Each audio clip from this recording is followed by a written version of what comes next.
ఇంకా ఈరోజు డేట్ అయితే కనుక ఏప్రిల్ నెల 3వ తారీఖు 2024 సంవత్సరం. ఈరోజు మన కలికిరి టమాటా మార్కెట్లో ధరలు అనేది ఏ విధంగా పడుతుంది వీడియోలో చూద్దామండి. కలికిరి టమాటా మార్కెట్లో 15 కిలోల బాక్స్ మాత్రమే ఉంటాయండి. మన ఛానల్ అనేది ఎవరు కొత్తగా చూస్తున్నట్లయితే కనుక ప్లీజ్ లైక్ చేసి సబ్స్క్రైబ్ చేసుకోండి.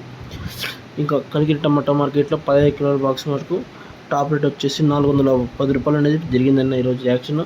410 రూపాయలు, 400 రూపాయలు అని అనుకో, 400 రూపాయలు టాప్ రేట్. నేను వచ్చేసి 450, ఈరోజు 50 రూపాయలు తగ్గింది. మళ్ళీ అనంతపురం వచ్చేసి పెరిగింది ఈరోజు ధర. అనంతపురం మార్కెట్లో వచ్చేసి నిన్న మళ్ళీ అంతా 250, 270 అట్లా ఉంది.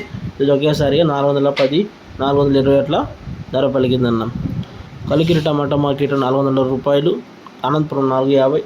ఇంకా మదనపల్లి ఇంకా అప్డేట్ అయితే 9 గంటలకి అప్డేట్ ఇవ్వగలన్నా. ఓకే, థ్యాంక్ యూ అన్న.